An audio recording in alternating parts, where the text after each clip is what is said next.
Hello, friends, welcome back to our history series. Today, we are going to deeply understand Chapter 2 Socialism in Europe and the Russian Revolution. This chapter is very important not only for exams but also to see how new ideas change the course of world history. We will explore the rise of socialism, the role of Karl Marx, the Russian Revolution of 1917, and even the insights of Kerimov on how socialism were applied in Russia. So let's begin our journey step by step. Part 1 The Age of Social Change. The 19th century was a time of big changes in Europe. Factories, industries, and cities grew rapidly. Traditional rulers, monarchs, aristocrats, and noble faced challenges from new social classes like industrialists and workers. People began asking, what is equality? What is justice? How should society be organized? Out of this debate, three main groups emerged: conservatives, who wanted to preserve the old order; liberals, who wanted rights and constitutional governments; and radicals, who wanted deeper reforms including social equality. Part 2 The Rise of Socialism. Workers in factories faced long hours, low wages, and unsafe conditions. Many thinkers realized that capitalism brought wealth for some but suffering for many. Socialism was born as the idea that wealth should be shared, production should serve society, and cooperation should replace competition.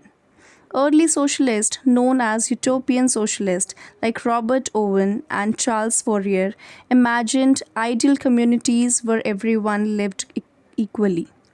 But these ideas were often dismissed as dreams until a new theory emerged: scientific socialism. Part 3 Karl Marx and Marxism. Karl Marx, along with Friedrich Engels, gave a powerful analysis of society. He explained that history is driven by class struggle, conflict between the rich and the poor, between rulers and workers. In capitalism, the bourgeoisie exploit the proletariat. Workers are paid less than the value of what they produce, and this exploitation creates inequality. Marx predicted that one day the workers would unite, overthrow capitalism, and establish a society without classes or private property. His slogans like "Workers of the world unite" inspired generations. These ideas laid the foundation for the Russian Revolution later.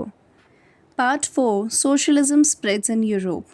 In the late 19th century, workers formed trade unions and socialist parties across Europe. They demanded better wages, shorter working hours, and welfare rights. Socialism became not just an idea, but a powerful political movement. Part 5 Russia before the Revolution. Russia was very different from Western Europe.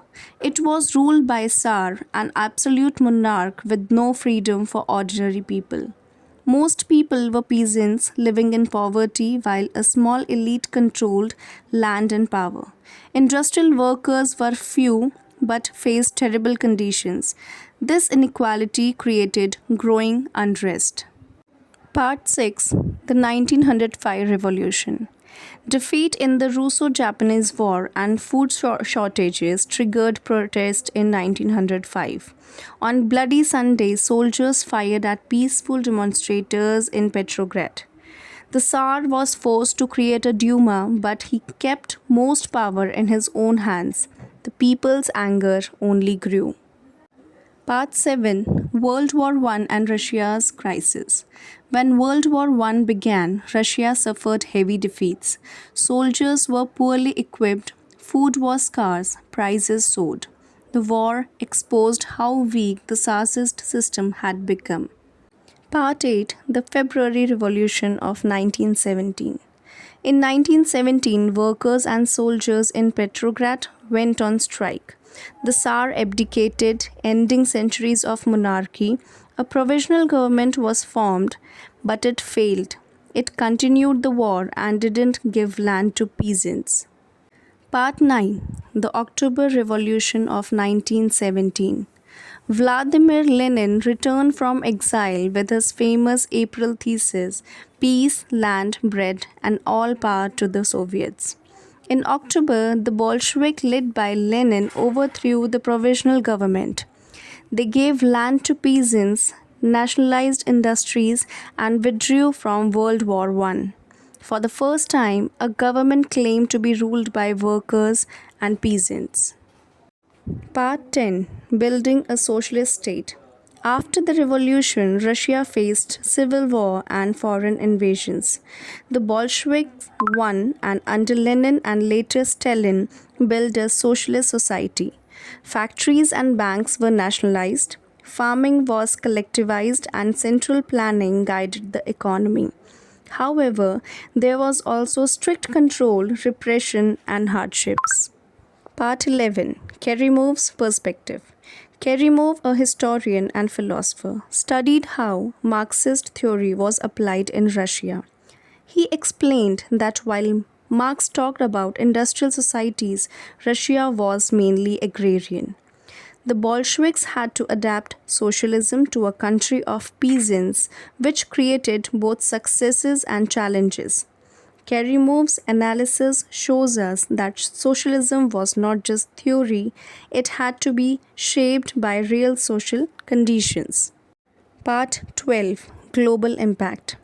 The Russian Revolution inspired socialist and communist movements across the world in Asia, Africa, and Latin America. It showed that even a poor agrarian country could overthrow injustice. At the same time, it raised debates about democracy, freedom, and equality that continue today. So, friends, that was chapter 2, Socialism in Europe and Russian Revolution. From Karl Marx's theories to Russian Revolution of 1970, and from the struggles of the working class to Kerimov's reflections. This chapter shows us how ideas can change history. What do you think? Could socialism work differently in today's world? Share your thoughts in the comments. Don't forget to like, share, and subscribe for more detailed history explanations. See you in the next video. Thank you. Bye bye.